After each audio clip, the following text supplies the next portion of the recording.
12ই ফেব্রুয়ারি যে নির্বাচন,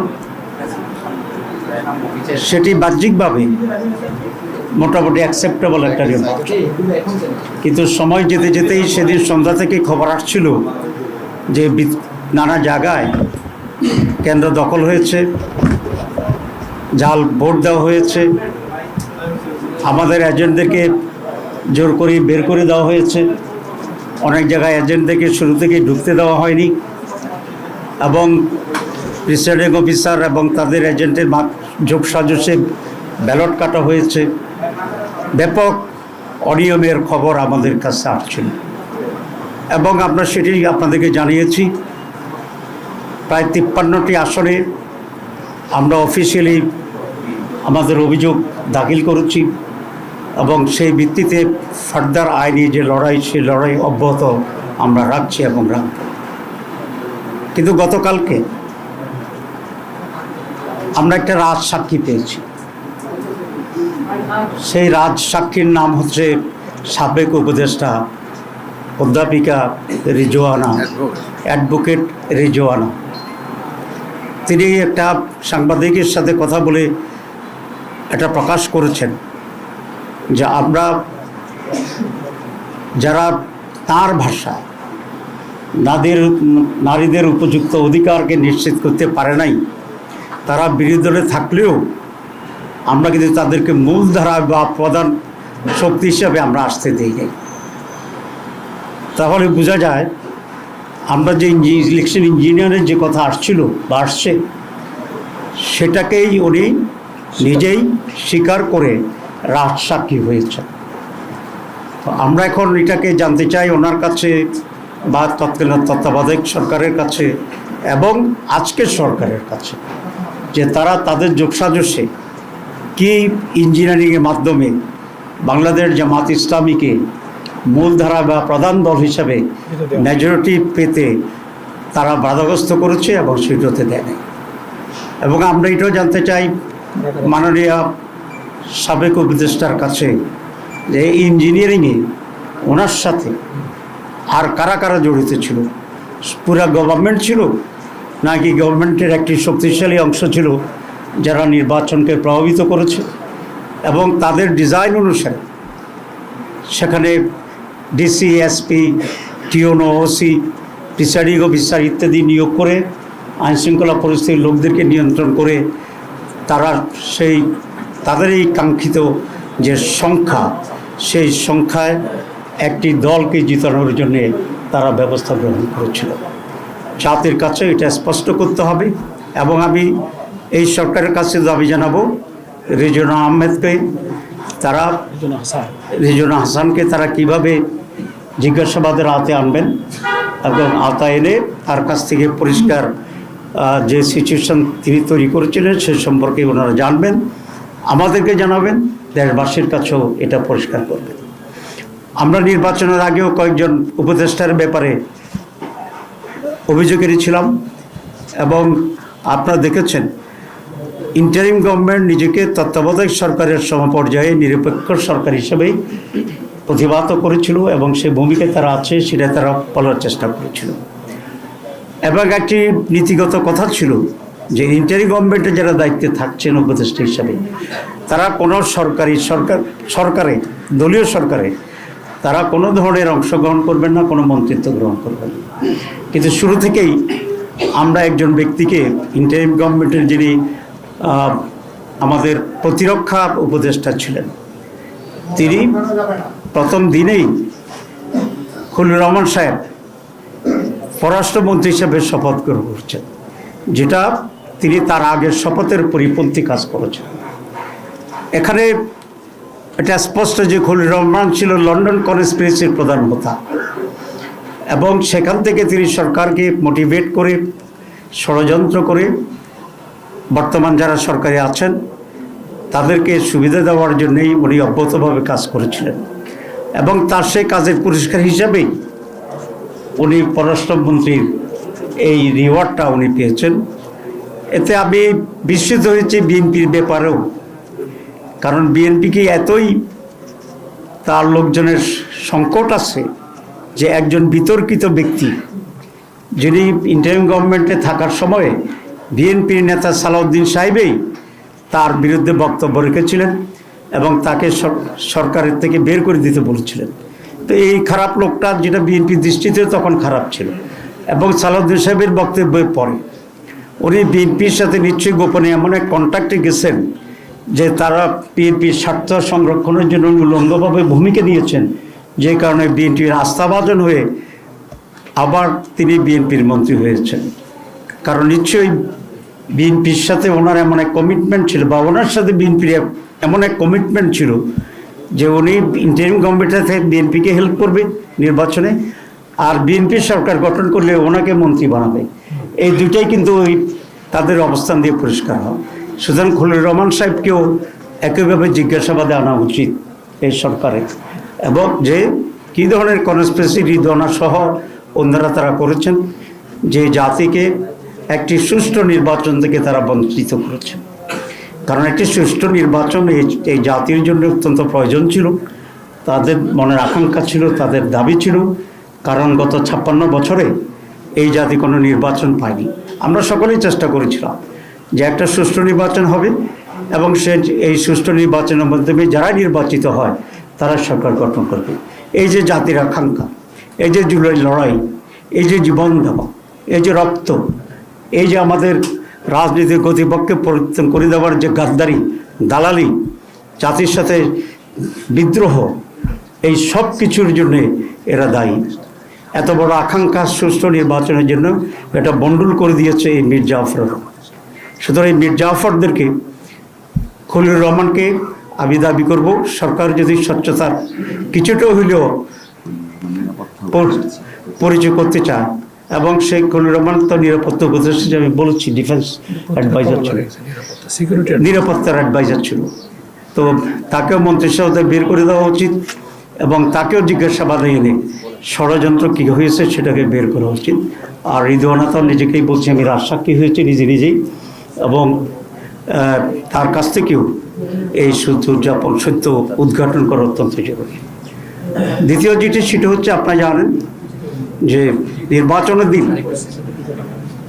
দুটা বিষয় নির্বাচিত হচ্ছে, একটা জাতীয় সংসদ নির্বাচন, আর আমাদের যে রিফর্মস, সেই রিফর্মসের উপরে একটা গণভোট হয়েছে। সেই গণভোটে বিপুল ভোটে জনগণ রিফর্মসের পক্ষে রায় দিয়েছে। এই সরকারের কাছে, আমাদের সকলের কাছে এটা কমিটমেন্টের একটি অংশ যে এখানে কনস্টিটিউয়েন্ট অ্যাসেম্বলি হবে, এমপি যারা হয়েছে তার সদস্য হবে, এবং পার্লামেন্ট সদস্য হবে। এবার সংসদ সদস্যরা দুটি পজিশনেই নির্বাচিত হয়েছে, এবং প্রথম অধিবেশন থেকে কনস্টিটিউয়েন্ট অ্যাসেম্বলির কাজ করে সংবিধান সংস্কার সভা যেটা অন্যান্য সময় কনস্টিটিউয়েন্ট অ্যাসেম্বলি হিসেবে কাজ করে, এইটা করে আগে আমাদের যে রিফর্মসের উপরে যে গণভোট হয়েছে সেটাকে অ্যাকসেপ্ট করা, সেটাকে সাংবিধানিক বৈধতা দেওয়া, এবং তার ভিত্তিতে যে সমস্ত রিফর্মসগুলো অ্যাকসেপ্টেড হবে সে আলোকেই পরবর্তী পর্যায়ে রাষ্ট্র, সরকার এবং আমাদের অধিবেশন, পার্লামেন্ট সব কিছু সেভাবেই পরিচালিত হবে। কিন্তু আমরা দেখছি যে এই সংস্কার ইস্যুতে চ্যালেঞ্জ করে কোর্টে রিট করা হয়েছে। আসলে কোনো সরকারের ইঙ্গিত ছাড়া এ ধরনের রিট হওয়ার কোনো সম্ভাবনা অতীতে আমরা দেখছি ছিল না। সুতরাং এই সরকার নানাভাবেই সংস্কার যে কমিটমেন্ট সেখান থেকে সরে আসার জন্য নানা খুচরা খাচরা মানুষ দিয়া রিটের নামে এটাকে ডিলে করাচ্ছে। এবং খুবই আনফর্চুনেট হচ্ছে এই যে আমরা আইনের শাসনের কথা বলছি, এবং কোর্টকে আমরা স্বাধীন করার জন্য দীর্ঘদিন ধরে আমরা সংগ্রাম করছি, এবং সেটাকে স্বাধীন করা হয়েছে। কিন্তু স্বাধীন হইলেও কতিপয় জাজেরা মানসিকভাবে নিজেরা স্বাধীন হইতে চায় না। সেই জন্য সরকারের ডিকটেশনে এখনও তারা জনগণের স্বার্থের বিরুদ্ধে রায় দিচ্ছে। যে রায় তারা দিয়েছে এটার বিরুদ্ধে আমরা আবার আইনি লড়াই করব, সাথে সাথে জনগণকে সংগঠিত করে পার্লামেন্টে এবং পার্লামেন্টের বাইরে আমরা এর বিরুদ্ধে জনমত গড়ে তুলব। এবং সরকার এটা নৈতিক দায়িত্ব যে সংস্কারের উপর গণভোট হয়েছে, জনম্যান্ডেটকে, যে কারণে তারা সকল মেজরিটি, সকল আজকে কেন বলছি এর জন্য আমরা বলি নাই, আজকে শোকট বলছের জন্য বিরাট এক সাক্ষী পাওয়া গেছে, যে যারা নিজেরাই বলছে যে আমরা ইঞ্জিনিয়ারিং করে ইলেকশন জামাত ইসলামীকে আমরা মেজরিটি হইতে দেই নাই। তো সুতরাং এখন তো আর নেই। তো সোকল মেজরিটি পাওয়ার পরে তারা গভর্নমেন্ট ফর্ম করার পরে তাদের এটা দায়িত্ব যে রিফর্মস প্রস্তাবনার উপরে যে গণভোট হয়েছে, যে কারণে বেশি ভোট পাওয়ার দাবি করে তারা সরকার গঠন করছে, তাদের নৈতিক যে অবস্থান, সে কারণে বেশি ভোটে গণভোট জিতার কারণে এটাকে ইমপ্লিমেন্ট করা গণতন্ত্রের দাবি, নৈতিকতার দাবি এবং জনমতেরকে সম্মান করার, শ্রদ্ধা করার দাবি। সেজন্য আমরা মনে করি যে পার্লামেন্ট 12 তারিখে বসছে, সেদিন থেকেই তারা এই রিফর্মস যে আমাদের প্রস্তাবনা গণভোটের মাধ্যমে যেটা অ্যাপ্রুভ হয়েছে সেটা বাস্তবায়নের জন্য তারা সঠিক উদ্যোগ নেবেন। কিন্তু আমরা বিজ্ঞানীকে দেখেছি তারা শপথ নেন নাই। দুটো শপথ ছিল, একটা হচ্ছে পার্লামেন্ট মেম্বার হিসাবে, আর একটা হচ্ছে সংবিধান সংস্কার পরিষদের শপথ নেওয়ার পরে। আমরা দুটোই নিয়েছি। আমরা আমাদের কমিটমেন্টের উপরে অনড় আছি আমরা, এবং ভবিষ্যতে আমরা থাকবো। আমরা কেন নিয়েছি এই জন্য এটা আমি বলেছি যে তারা রুলস করতেছে যে আমরা কেন নিয়েছি আদালতের শপথ, সেটার জন্য তারা আদালতে গিয়েছে। আদালতকে তারা ব্যবহার তারা অবজ্ঞা করার জন্য একটি ষড়যন্ত্রের ভিতরে দিয়ে চলছে। আমরা এটি নিন্দা করছি এবং আমরা আশা করি গণভোটের রায়কে সকলেই মেনে নিই। আমরা সংস্কারকে গ্রহণ করব পরিপূর্ণভাবে এবং সে আলোকেই এই সরকার দেশ পরিচালনা করবে। আমরা সর্বাত্মকভাবে সহযোগিতা করব। সনদে স্বাক্ষরকারী দল হিসেবে অঙ্গীকারও তারা ভঙ্গ করছে। হ্যাঁ, জুলাই সনদের স্বাক্ষরকারী যে দল সেখানে এখানে আছে, আপনার দেখি এটা কত 3-2 দুইটা একটু সময় দিন। এখানে একটাতে আছে জুলাই জাতীয় সনদ 2025-এর বৈধতা ও প্রয়োজনীয়তা সম্পর্কে কোনো আদালতকে প্রশ্ন উত্থাপন করব না। উপরন্ত উক্ত সনদ বাস্তবায়নের প্রতিটি ধাপে আইনি ও সাংবিধানিক সুরক্ষা নিশ্চিত করিবে। এটা অঙ্গীকার, এটা যারা সাইন করেছে এটা তাদের অঙ্গীকার, এবং এটা বিএনপিও সাইন করেছে, আমরাও সাইন করেছি। সুতরাং এটা যদি বিএনপি না করে তাহলে তাদের এই অঙ্গীকারের সুস্পষ্ট ব্যর্থ হবে। 2 নম্বরে আছে, যেহেতু জনগণ এই রাষ্ট্রের মালিক, তাদের অভিপ্রায় সর্বোচ্চ আইন এবং গণতান্ত্রিক ব্যবস্থায় সাধারণত জনগণের অভিপ্রায় প্রতিফলিত হয় রাজনৈতিক দলের মাধ্যমে। সেহেতু রাজনৈতিক দল ও জোটসমূহ সম্মিলিতভাবে গণতন্ত্র প্রতিষ্ঠার দীর্ঘ সংগ্রাম করেছে বিধায় এই সনদ পূর্ণাঙ্গভাবে সংবিধানের তফসিল হিসাবে যা যথোপযুক্তভাবে সংযুক্ত করিব। মানে সংবিধানে সংযুক্ত করার ব্যাপারেও কমিটমেন্ট করেছে এবং we sign in that referendum ক্লজে। তো এটাও সেখানে ব্যর্থ ঘটছে। 3 নম্বর পয়েন্ট হচ্ছে, আমরা আশা করেছিলাম এই নির্বাচনের পরে দেশের শান্তি শৃঙ্খলার উন্নতি হবে। একদিনের সম্ভব হবে এটা আমরা মনে করি না, বাট ডেভেলপ হতে থাকবে। কিন্তু আপনারা দেখছেন ইতিমধ্যে বেশ কিছু লোক হত্যার শিকার হয়েছে, বিভিন্ন জায়গায় আগুন জ্বালিয়ে বাড়িঘর জ্বালিয়ে দেওয়া হচ্ছে, বাড়িঘর ভাঙচুর করা হচ্ছে, ধর্ষণের শিকার হচ্ছে। এবং বাহ্যিকভাবে আমরা গত নৈরাজ্যময় যে সমস্ত সরকারগুলো ক্ষমতায় ছিল তার চেয়ে চরিত্রের এবং চিত্রের তেমন কোনো ভিন্নতা আমরা দেখতে পাচ্ছি না। বিরোধী দলের লোকেরা যেখানে ভোট দিয়েছে, বেশি আমাদেরকে ভোট দিয়েছে, সে সমস্ত জায়গায় তারা হামলা করতেছে, হুমকি দিচ্ছে এবং জনজীবনকে নিরাপত্তাহীন করে তুলছে। এটা আপনাদের দৃষ্টিতে আসছে, আপনারা পত্রিকায় অবশ্য লেখালেখি করছেন। এটা যথাযথভাবে যাতে নিউজ মানুষ জানতে পারে, আপনারা সে ব্যাপারে আরও সোচ্চার হবেন, এই আহ্বান জানাচ্ছি। এরপরে যেটা আমরা দেখছি যে হঠাৎ করে সরকারিভাবে তারা নানা জায়গায় আগেকার সরকারগুলোর মতো যে নিজস্ব দলীয়করণ করার প্রসেস শুরু করে দিয়েছে। অনেক গুরুত্বপূর্ণ ব্যক্তিরা, আপনি কোনো স্পেসে করতে চান আপনারা জানেন, বিভিন্ন গুরুত্বপূর্ণ জায়গা থেকে তারা তাদের নিজস্ব লোক বসানোর জন্য গুরুত্বপূর্ণ ইম্পর্টেন্ট লোকদেরকে তারা সরিয়ে দিচ্ছে বিশ্ববিদ্যালয়গুলোতে আইনশৃঙ্খলা পরিস্থিতি অবনতির চেষ্টা করতেছে। আগে যেরকম আগেকার বিএনপি সরকার বা আগেকার আওয়ামী লীগ সরকার যেমনিভাবে বিশ্ববিদ্যালয়কে অশান্ত রেখেছিল, অস্ত্রবাজি করেছিল, ঠিক সেরকম একটা পরিস্থিতি তৈরি করার জন্য চেষ্টা করছে। যদিও সেটা সহজ হবে না, কারণ সাধারণ ছাত্রীদের রুচির ভিতরে পরিবর্তন হয়েছে। সাধারণ ছাত্রীরা ছাত্রছাত্রীরা অস্ত্রের পিছনে যোগ দিয়ে নিজের কেরিয়ার নষ্ট করবে, এটা সম্ভবত ছাত্র এটা চাইবে না, কারণ তারা ইতিমধ্যেই ডাকসু জাকসু সব জায়গায় নির্বাচিত প্রতিনিধির মাধ্যমে ইউনিভার্সিটিগুলোতে লেখাপড়ার একটা সুষ্ঠু পরিবেশ পেয়েছে, একটু খাবার দাবারের উন্নত পরিবেশ এসেছে। হোস্টেলগুলোতে কি গ্যাস কি একটা মারপিটের যে জায়গা হয় টর্চার সেল, এটা বন্ধ হয়ে গিয়েছে, গণরোগ বন্ধ হয়ে গেছে। সুতরাং they got a different test, they got a different environment, and they got an environment for a study and career building, so they will not go back. I hope যে আগের নৈরাজ্য অস্ত্রবাজি গণরোগের দিকে। সুতরাং সরকার যদি এরকম ভুল সিদ্ধান্ত নিতে থাকে, তাহলে ভার্সিটিগুলোতে আবার লেখাপড়া পরিবেশ নষ্ট হবে, ক্লাস হবে। আমি অনুরোধ করবো এই সরকারকে যে তারা যেন এরকম ভুল সিদ্ধান্ত না যায়, দখলের দিকে না যায়, এবং যেমনি বাপেরা অফিস আদালতে অলরেডি দখল করা শুরু করে দিয়েছে। আমরা আশা করেছিলাম যে আমরা আগেকার বিরোধী দলের মতো নয়, যদি আমরা সরকারি দল হইতে পারতাম মনে হয় যদি ইলেকশনটা ফেয়ার হতো। স্টিল দেন আমরা একটা নিউ কালচার তৈরি করার চেষ্টা করছি, constructive, violent, vibrant, careful, vigilant and very strong. আমরা অপোজিশন তৈরির চেষ্টা করছি। গভর্নমেন্ট যেন এটাকে সাধুবাদ জানায় এবং তারা এটাকে কোনোভাবেই ভিন্ন খাতে বা দুর্বল মনে করে নিজেরা খুব বেশি বাড়াবাড়ি করার চেষ্টা না করে, কারণ বাড়াবাড়ি করলেই আমরা সেখানে দাঁড়িয়ে যাব। কারণ এটা জনগণের পক্ষ থেকে আমাদের প্রতি ম্যান্ডেট দেওয়া আছে, এটা আমাদের নৈতিক ভিত্তি। আর দল হিসেবে বিএনপি এক জামাত আমরা কোনো দুটো হোস্টাইল পার্টি না, আমরা ফ্রেন্ডলি ছিলাম, আমরা একসাথে কাজ করেছি।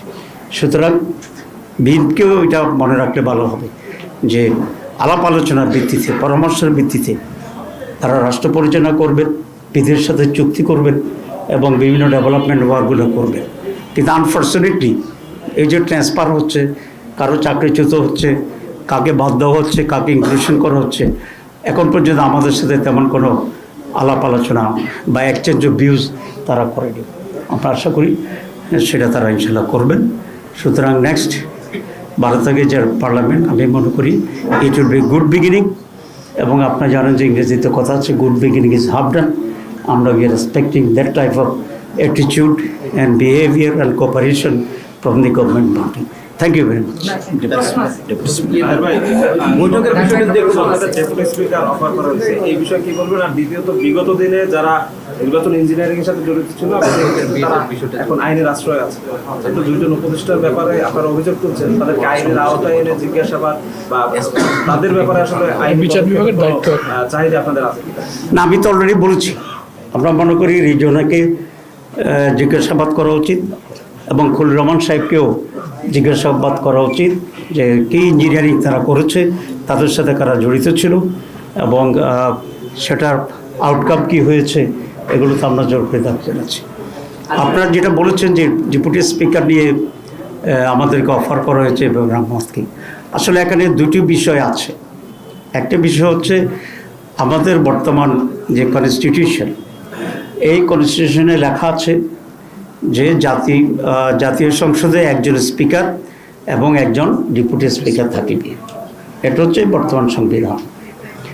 আর আমরা যে রিফর্মস প্রস্তাবনা আমাদের যেটা আছে সংস্কার প্রস্তাবনায় জুলাই চার্টারে, সেখানে আমরা একমত হয়েছি, প্রস্তাব দিয়েছিলাম যে একজন স্পিকার থাকিবে, দুইজন ডেপুটি স্পিকার থাকিবে। সেই দুইজন ডেপুটি স্পিকারের মধ্যে একজন সরকারি দলের হবে, একজন বিরোধী দলের হবে। এই ব্যাখ্যাটা এখনও কনফিউজিং। যদি এমন হয় সরকার বর্তমান সংবিধানের আওতায় যে একজন স্পিকার হবে সরকারের কাছ থেকে, আর যে একজন ডেপুটি স্পিকার আছে এটা তারা বিরোধী দলকে অফার করবে, সেই ক্ষেত্রে বিষয়টা কী হয় আমরা বিবেচনা করে দেখব।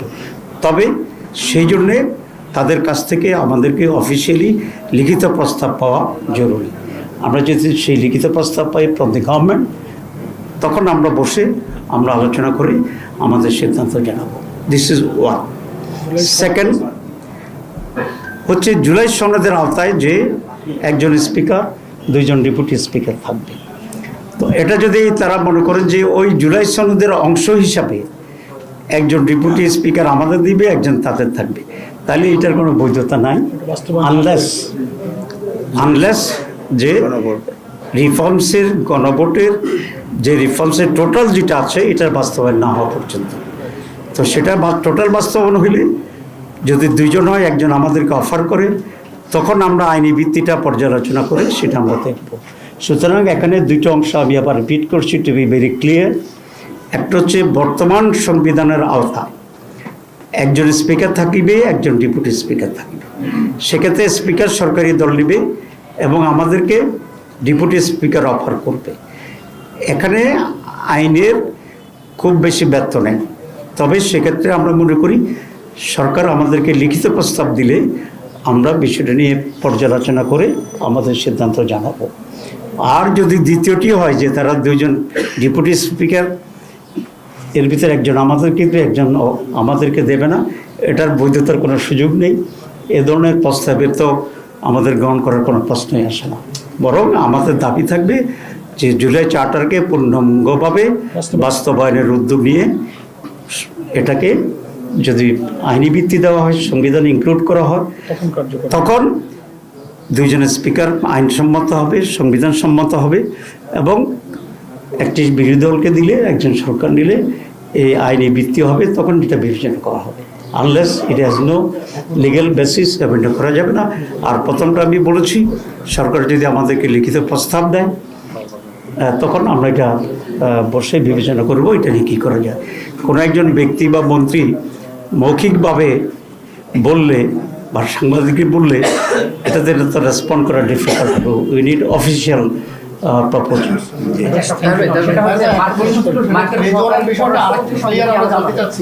আপনি বারবার সরকারের দিকে ঠেলে দিচ্ছেন, বলতে সরকার এটা নিয়ে তদন্ত করুন। সরকার তো তাদের দ্বারা চক্রান্ত করে ক্ষমতায় এসছে, তাদের দ্বারা বেনিফিশিয়ারি, সরকার তো তদন্ত করবে না। আপনারা রেজওয়ানার ব্যাপারে যেহেতু রাজশাহীকে বলছেন, আপনারা সরাসরি আপনারা কি কোনো আইনগত মামলা বা আইনগত কোনো অধিকারের জায়গায় আপনারা যাবেন কিনা? জি, জিজ্ঞাসাবাদ আইন বিভাগ দেখা উচিত না, সেটা কিন্তু স্পষ্ট না। আসলে রিজওয়ানার, আমি রাজশাহী বলছি এই জন্য রিজওয়ানার ভয়েস আছে। আপনারা যদি ভয়েস শুনতে চান আমরা আপনাদেরকে, আপনারা শুনেছেন, আচ্ছা তাহলে তো ঠিক আছে। আমরা তার বিচার দাবি করছি। এখন কোন ফর্মে বিচারটা প্রপার হবে, আমরা কি মামলা করব না বিচার বিভাগীয় তদন্ত চাইব, সেই বিষয়টা আমরা গ্রাজুয়ালি খোলাসা করব। ভাই, আপনি নির্বাচনের আগে বলেছিলেন যে সরকারের উপদেষ্টাদের একটি অংশ সরকারের বর্তমান ওই সময় বিএনপির পক্ষে কাজ করেছে, আপনি নামগুলো প্রকাশ করতে চেয়েছিলেন। অলরেডি রিজওয়ানার কথায় একজনের নাম বের হয়েছে বলে আমরা মনে করছি। আপনি কি আজকে সেই নামগুলো বলবেন যে কারা এই সময় কাজগুলো করছে? আমি 4 জনের কথা তখন বলছিলাম, নাম বলি নাই। আজকে কমপক্ষে 50% বলি। একজন রিজওয়ানা আর একজন খলিলুর রহমান। আচ্ছা, আপনাদের কি আলোচনা হয়েছে? মার্কিন সহকারী পররাষ্ট্রের সাথে বৈঠকের বিষয়টা একটু জানতে চাই। জি জি, মার্কিন সহকারী পররাষ্ট্র মন্ত্রীর সাথে আজকে আমাদের কথা হয়েছে। আমরা 5 জনের একটা টিম গিয়েছিলাম। সেখানে তাদের সাথে বাংলাদেশ এবং মার্কিন রিলেশনশিপ, এখানে তাদের ইনভেস্টমেন্ট কী সুবিধা আছে আমরা এটা বলেছি। আমরা তাদেরকে বলেছি যে তারা যে ইনভেস্টমেন্ট হচ্ছে, বিশেষ করে এআই, আর্টিফিশিয়াল ইন্টেলিজেন্সের এখানে বিরাট সুবিধা আছে আমাদের দেশে। সে ব্যারেন ফিল্ড, এখানে যে তারা ব্যাপক ইনভেস্ট করে, তাহলে আমাদের ছাত্রদের এবং যুবকদের জন্য বিরাট কর্মসংস্থানের বিষয় হয়। 2 হচ্ছে আমরা বলেছি যে বাংলাদেশ তার ইন্টারেস্টকে রেখেই সকল বিশ্বের সব দুনিয়ার লোকদের সাথে সুসম্পর্ক চায়। তারা ইরান, ইসরায়েল এবং আমেরিকার যুদ্ধের কথা বলেছে। আমরা বলেছি যে আমরা যুদ্ধবিরোধী, যে দেশের সাথে যারাই হোক আমরা পিস চাই, এবং কোনো দেশের যদি কোনো কনফ্লিক্ট থাকে সেটা থাকতেই পারে, কনফ্লিক্ট অফ ইন্টারেস্ট থাকতে পারে, সেটা ডিপ্লোম্যাটিকভাবে সেটা সলভ করা উচিত। সুতরাং এই ওয়ারকে আমরা কন্ডেম করি এবং আমরা চাই তোমরা মানে খুব স্বল্প সময়ের ভিতরে ডিপ্লোম্যাটিক হইতে এই ওয়ারকে বন্ধ করা উচিত। ব্যাস শেষ আচ্ছা, করলাম। যুক্তরাষ্ট্রের সঙ্গে যে বাণিজ্য চুক্তি সেটা আপনারা সমর্থন করেন কিনা? বাণিজ্য চুক্তির ভিতরে কতিপয় জিনিস আছে যেগুলো বাংলাদেশের জন্য প্রয়োজন, তো অতটুকুকে তো এই সরকারকেও ক্যারি অন করতে হবে সেখানে। সুতরাং এই সরকারকেও ক্যারি অন করতে হবে এবং এটাকে আমরা এই মুহূর্তে খুব স্ট্রংলি অপোজ করছি না, কারণ এখানে বাংলাদেশের সাথে বাণিজ্যের অনেকগুলো বিষয় আছে। তবে আমরা এটা বলে আসছি যে বাংলাদেশ তোমাদের কাছ থেকে অনেক কটন আমদানি করে, তারপরে সয়াবিন আমদানি করে, মিল আমদানি করে, সয়াবিন মিল আমদানি করে। তো আমরা যদি হিউজ ইম্পোর্টার, আমরা তোমাদেরকে রিকোয়েস্ট করব যে চুক্তির চেয়েও আরও কম ট্যারিফে তোমরা বাংলাদেশ থেকে গুডস বাংলাদেশ থেকে পাঠাবা, এটা তাদেরকে আমরা বেশি অনুরোধ করে আসছি। তারপরে একটা ছোট প্রশ্ন, আপনি বক্তব্যে বলেছেন যে হামলা, ধর্ষণ, খুনের মতো ঘটনা ঘটছে আইনশৃঙ্খলা পরিস্থিতি, দলীয়ভাবে আপনাদের অবস্থানটা কি? কোনো কর্মসূচি বা এরকম কোনো চিন্তা ভাবনা করছেন? আমরা বলেছি যে আমরা অন্যান্য সময়কার নির্বাচনের পরে যে ধরনের একটি হট এক্সচেঞ্জ হয়, এসব নিয়ে ব্যাপক আইনশৃঙ্খলা পরিস্থিতির পরিণতি হয়, বিশাল প্রটেস্ট হয়, আমরা বুঝে শুনেই সেটাকে সেই লেভেলে যাইনি, কারণ আমরা চাচ্ছি একটু কালচারালি চেঞ্জ করার জন্য। যে আমাদের যা হয়েছে সেটার পরে আমরা কনস্ট্রাকটিভলি জানাচ্ছি, আমরা আইনের আশ্রয় নিয়েছি, আমরা খুবই নন ভায়োলেন্ট প্রটেস্ট আমরা করছি। কিন্তু এটা যদি সলিউশন না হয়, এটা বাড়তে থাকে, তখন তো আমাদেরকে আর একটু স্ট্রংলি রাস্তায় নামতে হবে এবং পার্লামেন্টও আমরা সেক্ষেত্রে স্ট্রং ভূমিকা নেব। আপনারা এত নিরাপত্তা পালন করছেন যে কয়েকদিন পরে আপনাদেরকে যদি বিরোধী মানে গৃহপালিত বিরোধী দল যদি তকমা দিয়ে দেয়, তখন কি করবে? তখন আমরা সেটাকে ওভারকাম করার জন্য যে ভূমিকা নেওয়া দরকার সেটা করব। আমরা বুঝবো যে জনগণ, আমাদের দেশের জনগণ খুব ভাইব্রেন্ট এবং খুব পিসফুল অপোজিশনকে তারা সেভাবে নিচ্ছে না, নাম্বার ওয়ান। নাম্বার টু হচ্ছে, আমি এটা ব্যাখ্যা করেছি, আমরা এক তো নীরব নই, আমরা অনেক প্রটেস্ট করেছি, অনেক মিছিল করেছি, যে যে জায়গায় হামলা হচ্ছে সেখানে লোকালি আমরা প্রতিবাদ করতেছি, আমরা মামলা করতেছি, সাংবাদিক সম্মেলন করতেছি। এখন যদি এটা মনে করা হয় যে একটা ঘটনা ঘটলেই ব্যাপক তুমুল হুলস্থুল করে ফেলা দরকার, এটাকে আমরা মনে করি we should allow some more time to the government, যারা তাদের লাইনে আসার জন্য। যদি না হয় এটা তাদের কপাল। দুই নম্বর কথা আপনাদের মনে রাখতে হবে যে Jamaat Islami after all this rigging, এ সমস্ত রিগিংয়ের পরে ব্যালট করে আমাদের ঢুকতে না দেওয়ার পরেও আমরা হিউজ ভোট পেয়েছি, যেটা সম্মিলিতভাবে অলমোস্ট মোর দেন 40%।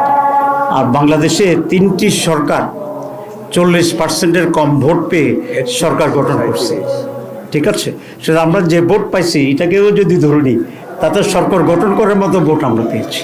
সুতরাং আমরা এগুলোকে মাথায় রেখে are preparing for the future, এবং আমরা জনগণের কনফিডেন্স অধিকতর পাওয়ার জন্য চেষ্টা করছি। সেটা হচ্ছে বর্তমান সংবিধান অনুযায়ী রাষ্ট্রপতি সংসদের প্রথম অধিবেশনে ভাষণ দেবে, জুলাই সনদ অনুযায়ী যেটা হওয়ার কথা না। বিএনপি অলরেডি স্টেটমেন্ট দিয়েছে তারা রাষ্ট্রপতির ভাষণ দেবে। এই ক্ষেত্রে আপনারা বলছেন যেহেতু জুলাই সনদ বাস্তবায়ন প্রথম দিনই এটা হবে, সেক্ষেত্রে আপনাদের অবস্থা?